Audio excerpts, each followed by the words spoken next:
Hi guys, it's May here. Welcome back to my channel, everyone. So for today, we are going to do 3 dishes. One, we're going to do a dessert. And then we're going to cook 2 dishes here. One is Dinaing na Bangus. I have my bangus here.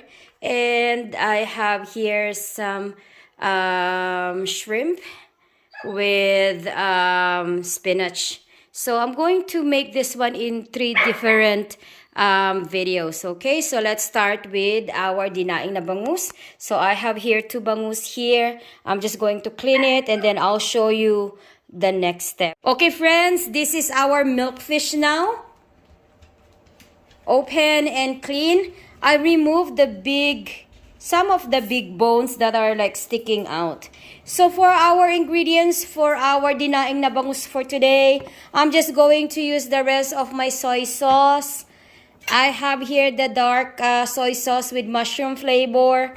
I'm going to use the seasoned vinegar, but if you guys don't have the seasoned vinegar, you guys can use the regular vinegar.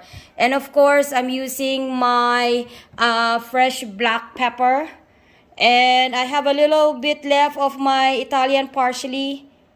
Yeah, I have to fill that one up. And a little bit of paprika. And of course, I have here 4 cloves of minced garlic. So the first thing we're going to do is we're going to season our fish. So let me show you how I do it. Okay, we're going to start with black pepper. Fresh black pepper, guys, it's way better than the ones that are already crushed. There.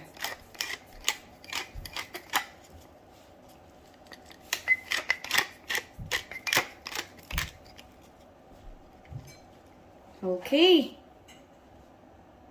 Next, a little bit of paprika, so there's like a little kick on it. Just a little bit. Okay, wait. There. Little tiny bit of paprika.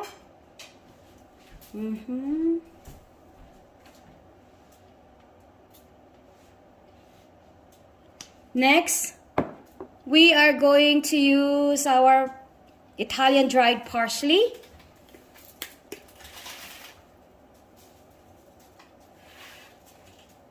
Wait. There. Okay. And now I'm going to show you the wet ingredients. Okay, friends. Over here in our bowl, we have 4 cloves of garlic, minced. So we are going to use some soy sauce. There. That's the regular soy sauce. Next is the dark soy sauce, which has the mushroom flavor. You guys can get this one in any supermarket. There. And we're just going to use a little bit of our spice vinegar. Just a little bit, because we don't want the vinegar to take over the taste of the fish and the soy sauce. There. Just a little tiny bit.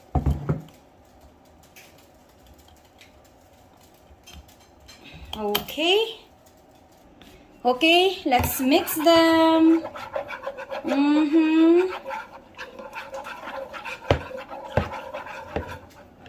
And then we are going to scoop this one and we're going to put it on top of our fish.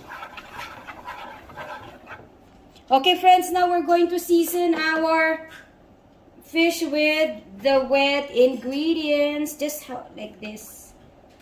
I don't like dunking them in the sauce.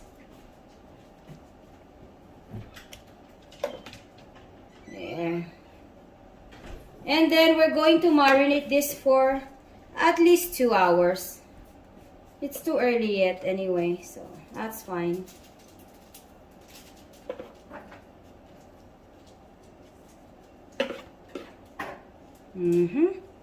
That's on. So I was like thinking if we are going to fry this one or I'm just going to grill it I think grilling it is much better than frying. So this way, our bangus is not going to stiffen.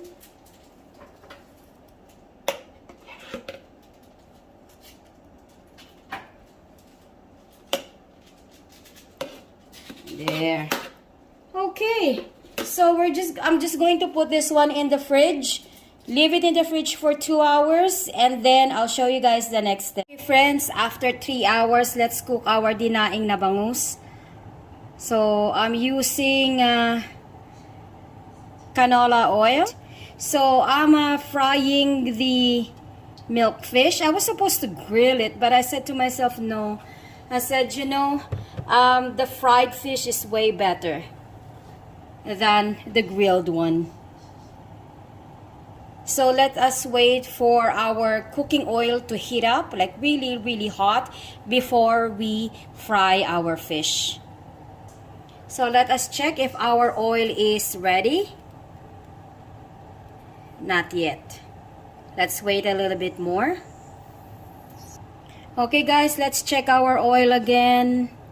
Almost there. I was really hesitant to fry the bangus or the milkfish because I know with milkfish they try to splatter all over the place.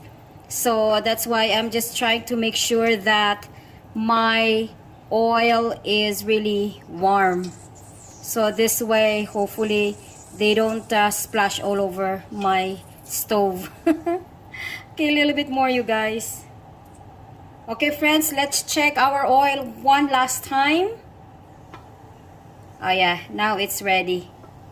See those bubbles? There. Middle. And here. Alright. Oh, I hope this is not going to splatter all over the place. Alright, let's start our frying the fish. So again guys, I just marinate this fish for 3 hours.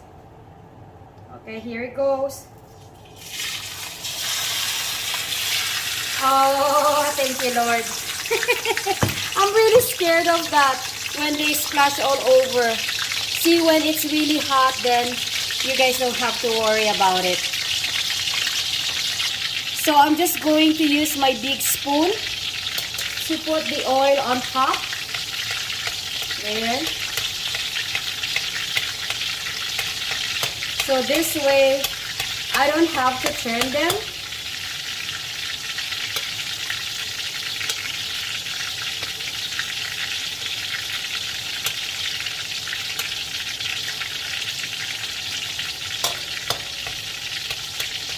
I hate frying before. And I remember my dad always say, make sure the oil is very, very hot. So this way it's not going to splatter all over the place. So yeah, that's just what I did, guys. And it's good.